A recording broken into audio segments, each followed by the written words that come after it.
This is problem 9-65. It's on page 542. A 6-cylinder 4-stroke 3.2-liter compression ignition engine operates on the ideal diesel cycle with a compression ratio of 19. The air is at 95 kilopascals, 67 degrees Celsius at the beginning of the compression process, and the engine speed is 1750 RPM. The engine uses light diesel fuel with a heating value of 42,500 kilojoules per kilogram, an air-fuel ratio of 28, and a combustion efficiency of 98%. Using constant specific heats at 850 Kelvin, we're supposed to find maximum temperature in the cycle, cutoff ratio, network output per cycle, thermal efficiency, mean effective pressure, and the net power output, as well as the specific fuel consumption, which is defined, well, it has units, so grams per kilowatt hour, defined as the ratio of the mass of the fuel consumed to the network produced. So we've got a whole lot of work to do here. And one of the things I like to do first is write down what's given. Along the way, some things are more important than others, and some things will become more useful at other points. And I don't know how to explain to you which are useful at what time, except by some experience. So they say it's a 6-cylinder 4-stroke. Well, I don't care about that. The only thing that tells me is that 3.2 liters is distributed amongst 6 cylinders, which I don't really care. As far as I'm concerned, 2 rotations of the crankshaft, which is 1 complete cycle for a 4-stroke engine, will displace 3.2 liters. I don't care if it's 1 piston that does it and 2 rotations of the crankshaft, or if that volume that's displaced is spread out amongst 6 cylinders. The fact that there are 6 cylinders doesn't make any difference to me. Now, the 4-stroke just reminds me that it takes 2 revolutions of the crankshaft, so that 1750 RPM, if I want to know how many thermodynamic cycles occur per time, I'd take the 1750 RPM and divide it by 2, and that would be the number of thermodynamic cycles per minute. Now, the 3.2 liters that's displaced is important. I want to work with that first because they've kind of given us some odd information. Let me go down here and just note V displaced is 3.2 liters. Now, displacement volume is the difference between the volume at top dead center and the volume at bottom dead center.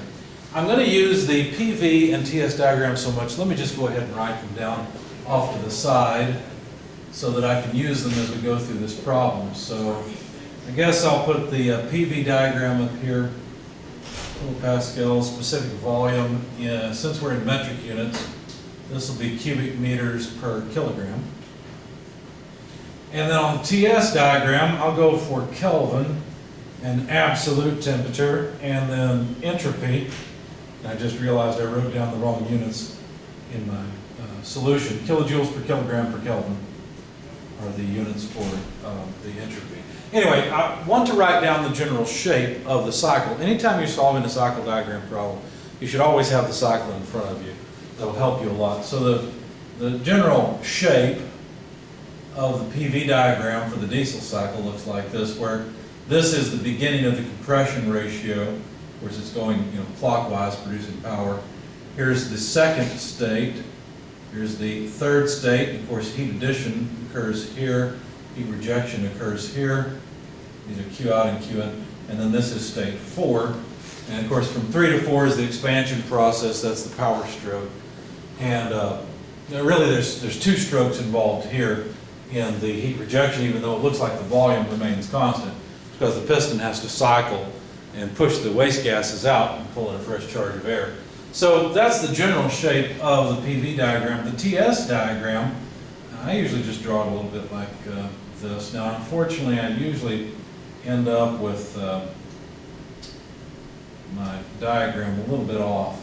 So we'll see how I fare this time. But state 1 is over here in the TS diagram, where it's over here in the PV diagram. Here's state 2, here's state 3, and then finally state 4. So the state numbers still correspond to the same processes. Here's our isentropic compression, constant pressure, heat addition, because it's the diesel cycle, isentropic expansion, and then constant volume, heat rejection process. Pardon me. So there's a little bit of information that we're given, but I drew these diagrams because I know I'm going to need them, and I wanted to talk about what's going on with the volume. The volume here at states 1 and 4 is the same, and it's the maximum volume. It's the volume of the system at top dead center. This volume, though, is the volume at bottom dead center. No, I'm sorry, other way around. Volume at bottom dead center is here, volume at top dead center is here. So here the air is very squished, whereas here, you know, the full capacity of the cylinder is realized. So when they gave us this displacement, what they really gave us was the difference between the, let's see, let me make sure I get this right, the bottom dead center and the top dead center volumes. So really what they gave us was the difference between V1 and V2. Okay, so that's really what they gave us. They also gave us a compression ratio. I'm going to put it up here because I'm going to keep it, but I don't want to keep this displacement volume. It won't be useful in solving the problem later. I just want to get the volume of state 1 and state 2 and then go from there. They gave us a compression ratio of 19, but what does a compression ratio of 19 mean? Well, I'm going to write it down here. What it really means is it's the ratio of the volume at bottom dead center to the volume at top dead center. So that's just the volume at state 1 over the volume at state 2, and they told us that was 19, as I said.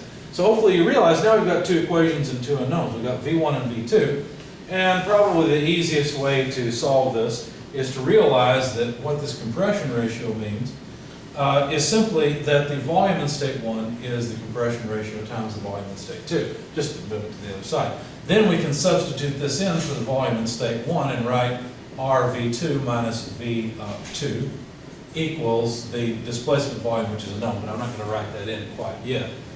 And so if what I want to solve for is the volume in state 2, well, I can just factor out the V2 and write R minus 1 times V2 is the displacement volume.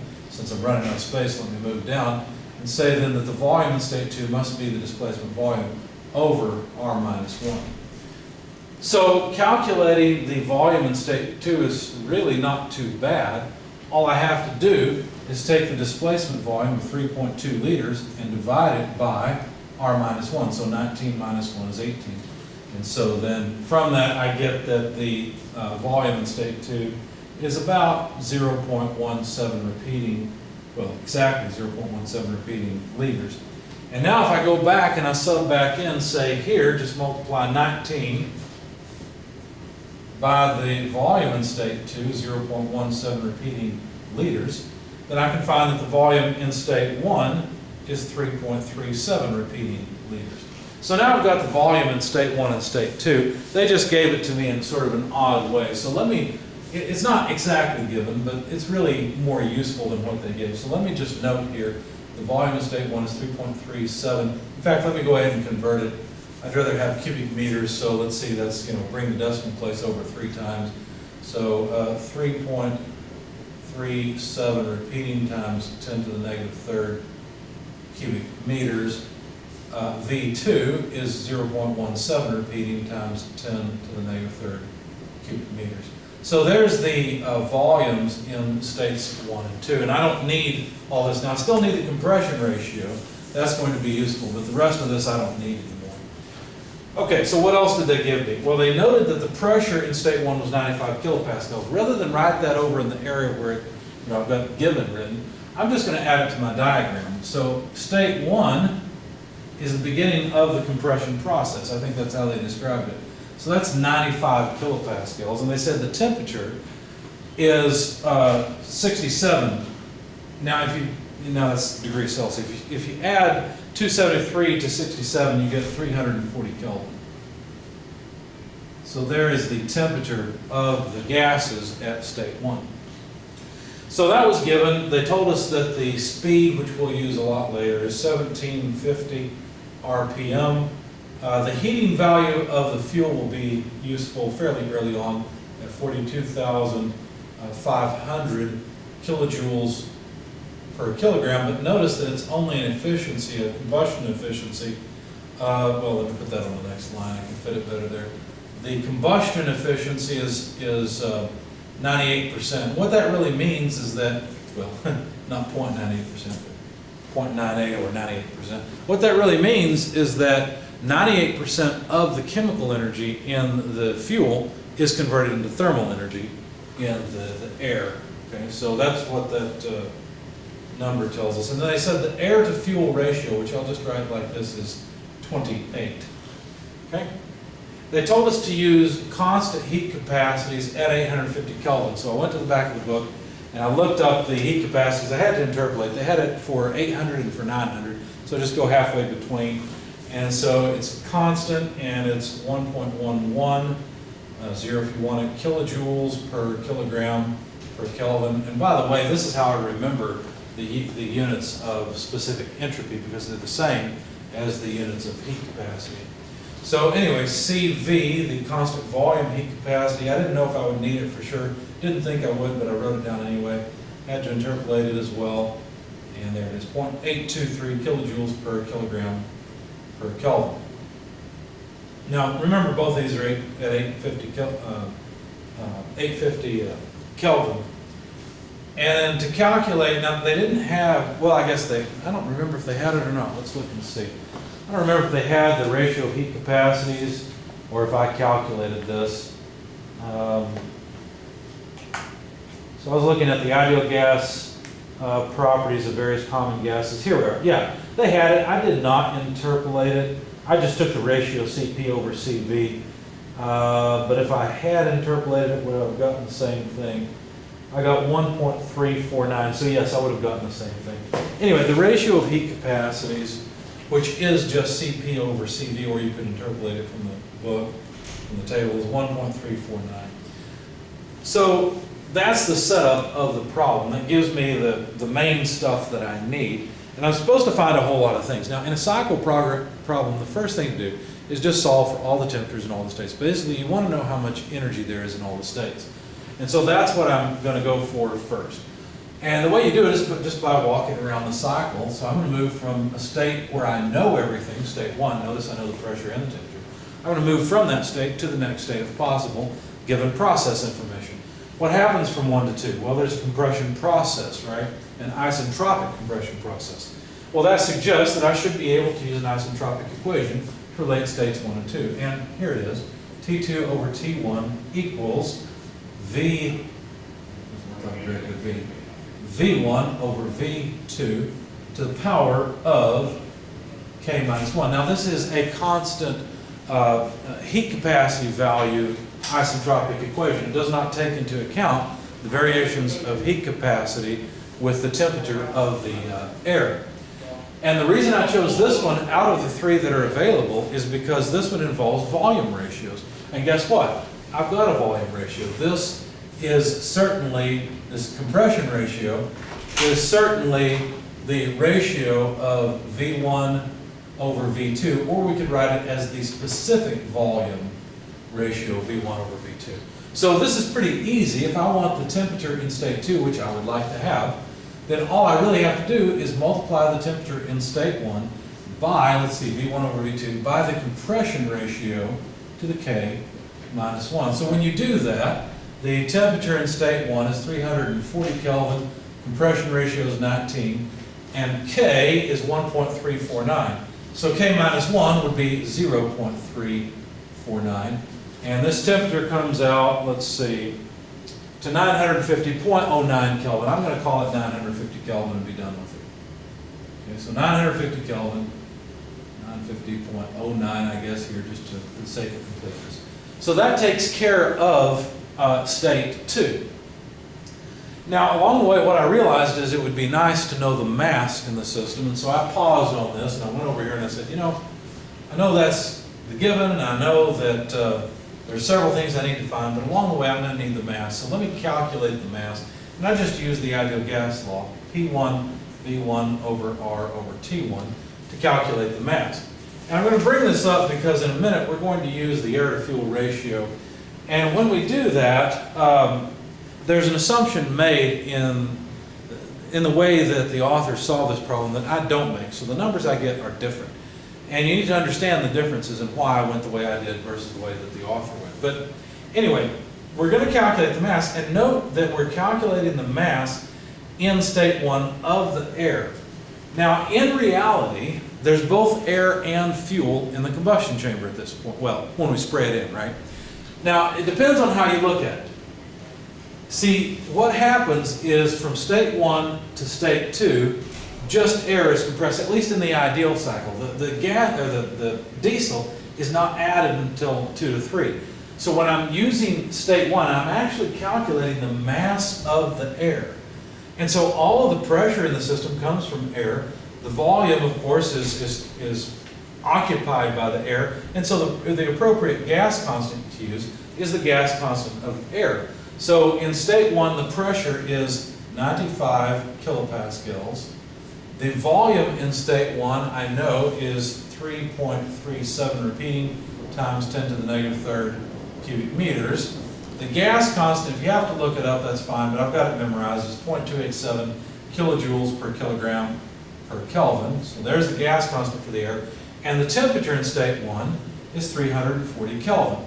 So if we cross off the Kelvin, realize that a kilopascal times a cubic meter is a kilojoule, we're left with kilograms. Now this is going to get in my way, so I'm going to erase it in just a minute. But let me jot down the result I got. I came up with about 3.29 times 10 to the negative third kilograms. It was rounded off a little bit, but it's important to note this is all air. This is all the mass of air in the cylinder, okay? There's no fuel yet. And I think the author or whoever solved this problem was a little bit confused because later on they tried to subtract from this mass as if not all of this mass is actually air, but it has to be all air. It can't be anything else. So moving, let's see, from state 1 to state 2, we've got that done. Now, what about the move from state 2 to state 3? Well, that's the heat addition process, okay? So what do I use for this? How can I quantify what's going on here? Well, there's two different things to consider. Number one, I can apply an energy balance from state 2 to state 3. And if I apply an energy balance, what it would say is just, well, let's see, Qn, because there's heat added, but remember this is constant pressure, so the piston is moving out doing boundary work, so minus whatever boundary work leaves equals the change in total internal energy of the air in the process from state 2 to state 3. Okay, that's all well and good, but can I do any more? Well, let's see, I could solve for Qn. It'd be delta U plus boundary work. But hopefully you remember that boundary work at constant pressure can be written as P delta V. Now, all I'm saying here is the volume in state 3 minus the volume in state 2, and delta U is the internal energy in state 3 minus the internal energy in state 2. So if I write it out explicitly, I'll have U3 less U2 plus P V3 less PV2. Notice I could write a 3 and a 2 here as subscripts, but P2 and P3 are the same things. And then realize that these two terms together just look like enthalpy, don't they? So it's H3, and the other two terms together look like enthalpy as well. So now realizing that I've got an enthalpy difference, really it's not an enthalpy difference. The air inside of the cylinder can't have enthalpy. It can only have internal energy. This is just a trick. In fact, this trick is the whole reason for doing this and making a constant pressure process during the heat addition part of the diesel cycle. But anyway, it looks like enthalpy, and what that means then is I can break it out into mCp T3 less T2. Now we've got a problem here because what mass are we talking about? In the ideal diesel cycle, the mass in the system essentially is, well, it's exactly constant, but in the real world we're adding fuel. So what mass do we use here? Well, what I'm going to choose to do is to use just the mass of the air, and I'll show you why in just a moment. Anyway, so that's one way to talk about Qn, but notice we've got a problem here. We don't know how much heat is added, and we don't know the temperature in state 3. And then there's this little complication with the mass. But note, I'm assuming that this is just the mass of the air. And I think I can justify that by saying that, you know, the amount of air, the mass of the air in the cylinder, where is it, is a lot more than the mass of the fuel, right? This is the air mass over the fuel mass. We got 28 times the mass of air, so I'm just going to neglect the fuel. But there's another way to think about this, and that is the fact that whatever fuel flows in and burns gives off a certain amount of energy. So if I knew the mass of the fuel, which I don't yet, if I knew the mass of the fuel, I could write another equation for Qn saying it's just the mass of the fuel, now notice I'm not talking about the mass of the air, I'm talking about the mass of the fuel, times the heating value of the fuel, and a lot of times this is written as QHV, but I don't like that terminology. I like just writing the heating value. And of course, I don't actually get all of it, right? When I burn a kilogram of this diesel fuel, I only get 98% of it. So I've got to add in the combustion efficiency. Just noting that I'm going from chemical energy on this side over to thermal energy on this side. And this says, oh, you don't get all of it, by the way. 2% of it is lost. Okay, fine, so there we go. Now, again, I don't know the mass of the fuel, but don't I know that there's a ratio of air to fuel? Now, in the author's solution, they went about this what I thought was kind of a backwards way. My numbers weren't matching, so this is one of the rare times I went and looked at the solution manual to figure out what was going on. And I realized, number one, what they had done is they had assumed that this mass was air and fuel together, which makes no sense. Because from state 1 to state 2, and by the way, we're just using state 1, what happens here is we've just got, this mass of air to subtract. I think what they did is they said something like the air to fuel ratio is mass of air over mass of fuel, which is mass minus mass of fuel over mass of fuel. And it was very confusing because what they did is they used this number for the total mass. That's what this would represent, is the, whereas the mass of the air we know is just 3.29. So what should go in here is 3.29, not 3.29 minus the mass of the fuel. So I really disagree with this approach, and so I didn't use it. And so what I did is I said, well, I've got an air-fuel ratio. The amount of fuel that's added must simply be 1/28 of this. Right? So all I've got to do is take the mass of the air and divide it by the air-fuel ratio. Or in other words, another way of writing this is just mass of air over mass of fuel. So all I've got to do is write mass of fuel over mass of air, where I know that this is just 1/28, see? And that will take care of the mass of the fuel term. And then I'll be left with the heating value and the thermal or the combustion efficiency. Now notice that the mass of the air appears on both sides of the equation. I didn't point out earlier that that was an unknown, but it cancels here. Of course, I want to leave it in, right? I don't want to actually cancel it.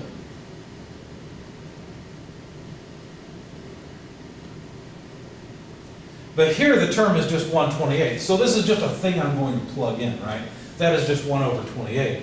But if I set these two equations equal to each other, Qn, then what I'll end up with is, let's see, the mass of the air times the heat capacity of the air at constant pressure times the difference in temperature, so that's just the right-hand side, equals the other Qn, which is mass of air times mass of fuel over mass of air, which is just one thing, heating value and combustion efficiency, see?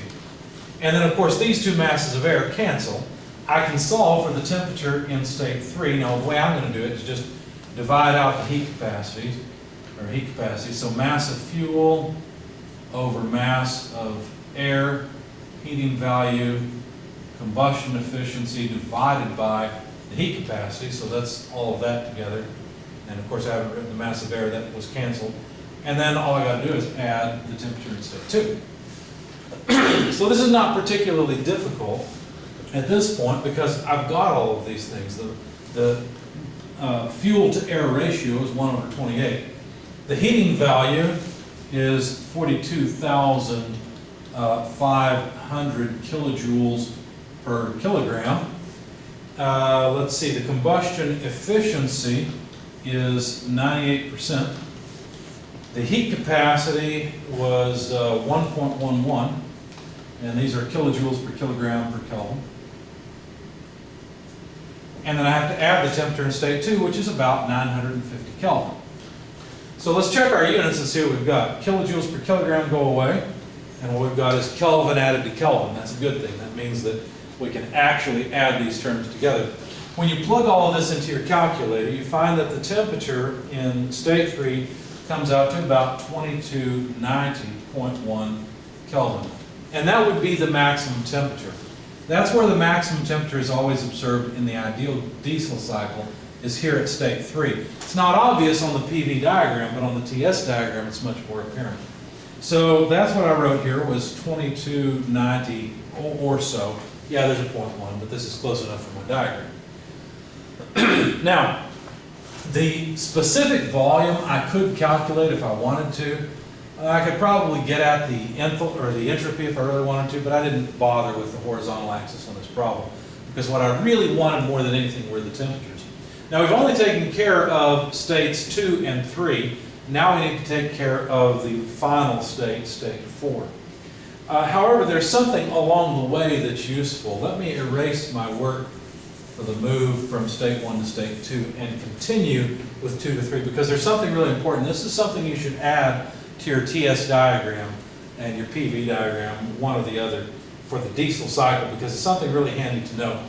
Understand that the mass approximately in states 2 and 3 and 4 are all the same. Right now I'm neglecting the amount of fuel that goes in, and I'm neglecting that mass since it's 1/28. But essentially the mass remains constant. And so throughout the entire cycle, the mass is roughly constant. And therefore, I could write that the pressure in state 2 times the volume in state 2 over the temperature in state 2, which would represent the mass in state 2, is equal to the pressure in state 3 times the volume in state 3 over the temperature in state 3. Okay?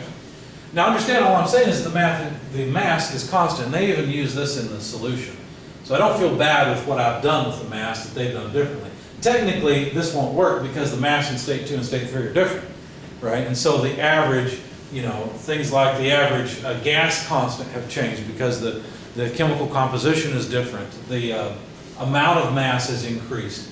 But they use this in the solution, so I'm going to as well. So they were sort of inconsistent in that sometimes they included the mass of the fuel and sometimes they didn't. I'm just going to be consistent and neglect the fuel all the way through. But notice that the pressure in state 2 and 3 are the same. Now let me get rid of this intermediate mass term because I don't want to pretend that what I'm about to do equals the mass. Since the pressures are the same, we can cancel them out. And what this tells us then is that T3 over T2 is, let me think, equal to V3 over V2. And by the way, we could write that in terms of specific volumes, since I'm assuming that the mass is the same in the two states. Now, why would you care? Well, the volume in state 3 over the volume in state 2 is called the cutoff ratio in the diesel cycle. One of the things they wanted us to find was the cutoff ratio, if I remember correctly. Yeah, I'm sure they did. They always ask for it. So notice that this is really important. You need to write this down next to your cycle diagram so that you've got it handy. It may have already been written in your book for you because it's such a useful thing to know. So a lot of times if you're using a used textbook, a student before you will have written it in, realizing that it's useful. Oh, I guess the other piece that's useful is to say that this is R sub C, the cutoff ratio. Okay, so put that on your diagram because it's particularly useful when you're dealing with diesel cycles. Now, we can calculate the cutoff ratio because we've got those two temperatures. 2290 divided by 950 gives us a ratio. Now, I actually used 2290.1, but this is, it won't round any differently than what I've got here. So there's the cutoff ratio. And I'm going to put it down here because it's a hard-won prize from this battle, right? So there's the cutoff ratio. And now I've really finished the move from state 2 to state 3. That's all the information that I think I want to gather and that I need in order to answer the various questions they have. So what's next? Well, there should be a move from 3 to 4. There should be something that we can do to either relate state 1 to state 4 or state 3 to state 4 or both. Now the relationship from 3 to 4, this is an isentropic expansion. I prefer to use it rather than trying to use an energy balance because I don't know how much heat is lost or thrown away in that heat rejection process. But from 3 to 4, I know that that is an expansion process. So I think I can do something with it a lot easier. Let me try. I can write an isentropic equation to relate states 3 and 4 together because it's just an isentropic expansion process. Okay, so V3 over V4, T4 over T3 to the K minus 1. You'll notice this is the same isentropic form that I chose before of the three isentropic equations. And it's because I know something about the volumes. Now you might look at this and say, yeah, but you don't know the volume of 3, which is here, over the volume of 4. That's true, but watch this. This is another little trick that you need to get used to. I do know something about the ratio of the volumes between states 3 and 2 and states 2 and 4. Because state 4 and state 1 have the exact same volume, so I can replace that 4 with a 1. And then I recognize that 2 and 1 together, well, this is just 1 over the compression ratio. That doesn't look very good. It's 1 over the compression ratio, whereas, oh, that still doesn't look good. There, that's better. Whereas this is just the cutoff ratio, right? So ultimately what I'm saying here is I just need the cutoff ratio over the compression ratio to the K minus 1, and I should be able to calculate the temperature in state 4. Plugging in the numbers, the temperature in state 3 is 2290 Kelvin. The cutoff ratio, where is it? It's 2.41. The compression ratio was 19 to 1. Raise that to the K minus 1. Well, K is still 1.349, so take away the 1, and we get 0.349. And so finally we can calculate the temperature in state 4. So that comes out to about 1,114 Kelvin. So now I can finally add in my state 4 temperature. It's a little bit above state 2 at 1,114 Kelvin. So now I've got all the temperatures in all the states, and I should be able to use this information to answer a whole bunch of questions. One of the questions they had was, what is the net amount of work output? Now they didn't ask for the net specific work output, which would be lowercase w. They asked for the total work output, and this would be for one thermodynamic cycle. Okay, so it's just the difference in the heat flows, Qin minus Q out. So maybe it would be useful if I would calculate those things. There may be other ways to do this, but I decided to go this way. To calculate Qn, I said it's mCp, T3 less T2. Remember, we had that equation a little bit earlier. The mass in the system is 3.29 times 10 to the negative third kilograms.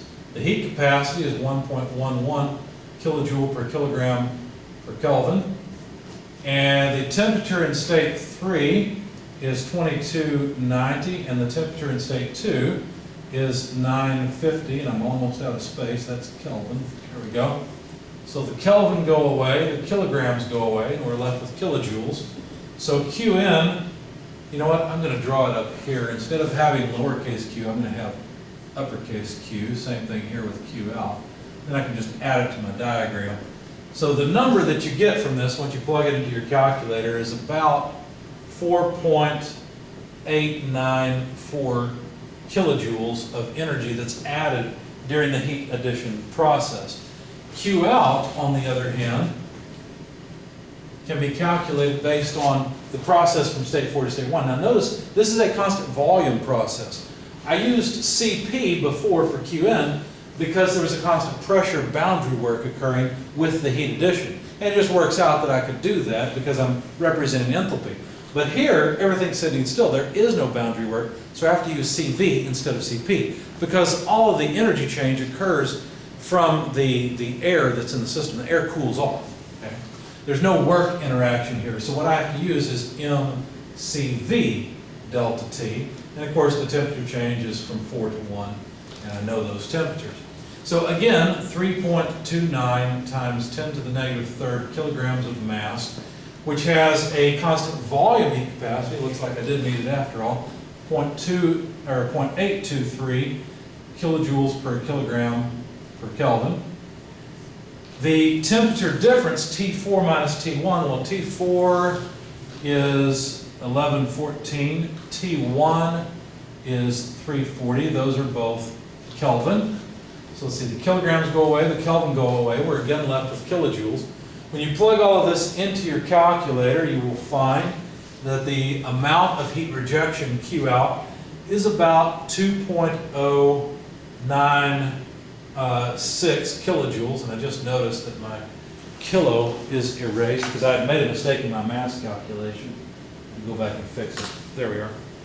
And so now I can finally calculate the net work output. It's just Qin minus Qout. So Qin is, where is it? 4.894 kilojoules. Qout is 2.096 kilojoules. And I'm going to jot it down over here because it's one of the things they asked us to find. The net work, or the difference between these two numbers then, comes out to about 2.80 kilojoules. And there's, again, another one of the things they wanted us to determine. They also asked for the maximum temperature, but I've got that here, 2290 Kelvin. The other thing they wanted was thermal efficiency. Thermal efficiency is very easy to get when you've got the heat flows. It's 1 minus Q out over Qin. So all I've got to do is plug in the Q out and Qin that I have, 2.96 over Qin, 4.894, and that comes out, well, it's something else that we wanted. They didn't ask for the mass, and I'm running out of space. So let's see, I do end up using the mass a little bit later if I recall correctly. Yeah, I do use the mass a little bit later, so I hesitate to erase it. I tell you what, let's just put it over here. We've got some space beneath the diagram. The thermal efficiency comes out to about 57.2%. Well, my answers to be on the board. So that's the result of this calculation here. The other thing, well, amongst the other things they wanted the mean effective pressure. And so I will, let's see, there we go. I'll go next to get the mean effective pressure. And mean effective pressure is just the net amount of work, now it's not the specific work, it's the total work, divided by the volume in state 1 over the volume in state 2. In other words, the difference between the volume at top and bottom dead center. Now, I actually have that. I didn't think to do this. I could have simply used it directly, and oh, and I've realized that my numbers are wrong. I'll have to recalculate this. I should simply be able to use the displacement volume because V1, volume at top dead center, minus V2, volume at bottom dead center. Yeah, I can just use that. This is just the displacement volume, which we already know is 3.2 liters. So the net work of 2.8 kilojoules divided by the displacement volume of 3.2 times 10 to the negative third cubic meters gives me the mean effective pressure. But you got to remember that a kilojoule is a kilopascal times a cubic meter, so those two go away, and we're left with kilopascals. Now, like I said, I don't have that one directly, but I will calculate it quickly. Let's see. So 2.8 divided by 3.2, and of course that's E negative 3, so I've got to move over 3 places, is 875 kilopascals. And I'd like to put that somewhere. I guess I'll put it over here. Mean effective pressure is 875 kPa. Okay? Now, one thing I did, I want to show you this because I want you to add it in. A lot of times you don't have the displacement volume. Rather, what you have is a compression ratio in one of the other two volumes. So really handy form of this equation. What you can do is you can realize that, well, let's see, the compression ratio is V1 over V2. So I could get rid of V2 or V1 in favor of the compression ratio if I wish. As a matter of fact, V2 equals V1 over R. And so you can write V1 minus V1 over R, and then realize that this is just V1 times 1 minus 1 over R. And that's a really handy form to have, this 1 minus 1 over R. You don't have to think about it if you just write that down. And by the way, this works for the Otto cycle as well, because mean effective pressure is applicable to both the Otto cycle and the diesel cycle. So that takes care of the mean effective pressure, and then finally they wanted us to calculate the power output, or the rate at which we would get work out of this engine. So let's think through this a little bit. It's going to be related to the net amount of work per cycle. So I already know the net amount of work, but really it's the net amount of work per cycle already, right? That's what this term, this 2.8 kilojoules are. It's really that much energy for every thermodynamic cycle, and one thermodynamic cycle requires 2 rotations of the crankshaft. As a matter of fact, if we're to calculate power, we note that there's one cycle, one thermodynamic cycle, per 2 revolutions of the crankshaft, and we're turning 1750 RPM. Now, I'd rather write that out as revolutions per minute, okay? Now, the net work per cycle, we already know, like I said, is 2.8 kilojoules. And so the cycles go away, the revolutions go away, and we'll get kilojoules per minute. Now, I don't prefer kilojoules per minute. What I'd like to do is multiply this by 1 minute per 60 seconds. That way the minutes go away. And I'll have kilojoules per second, which will be kilowatts. So that's what I did next, except that I've got the wrong numbers, of course, because I forgot to change these. So we can just use what's on the board. 2.8 divided by 2 times 1750 and then divided by 60 gives me a power output of 40.83 kilowatts. Okay? So I'm running out of space to hold on to things. Let's see, how much more have we got? We can just put a box around this one and move on. We've got enough space to finish it off. So then what they wanted us to find, the very last thing, was the specific work. How did they put it? No, specific fuel consumption.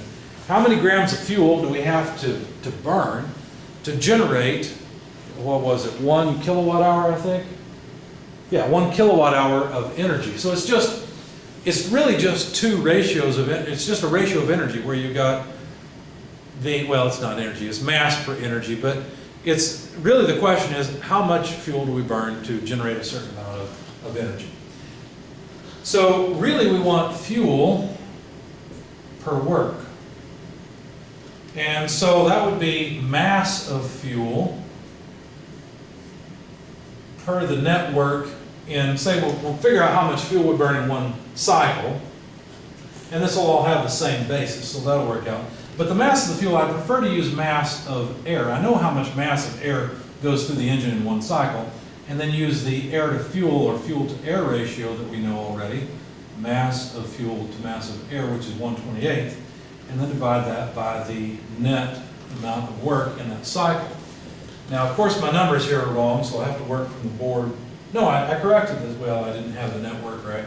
3.29 times 10 to the negative 3rd kilograms is the amount of air, and there's 1/28, fuel to air ratio in the mass.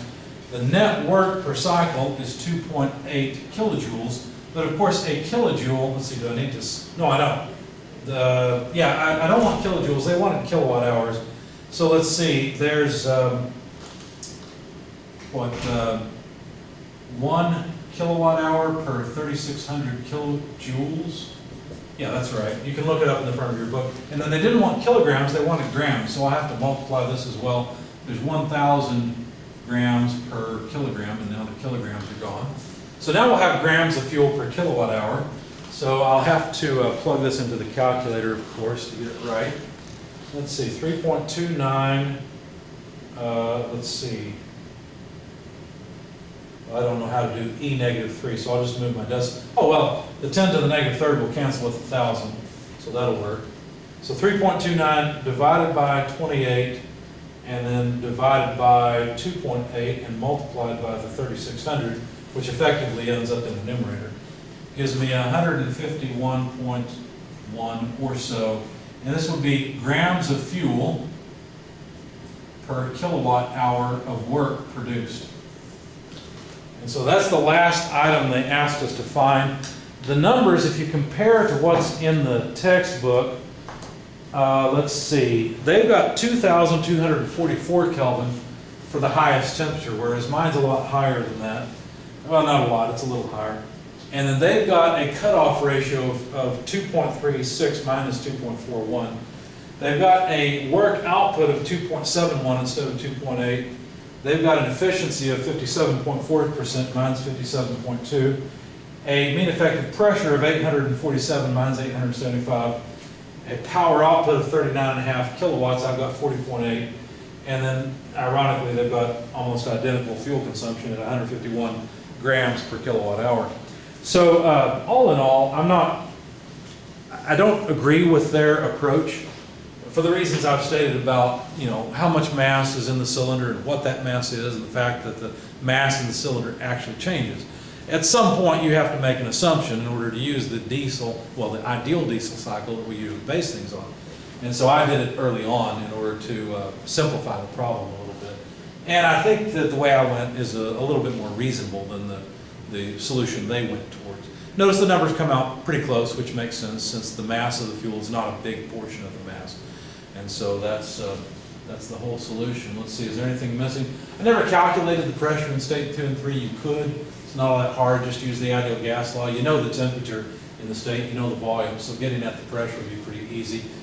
And you could actually get the pressure in state 4 as well if you wanted to.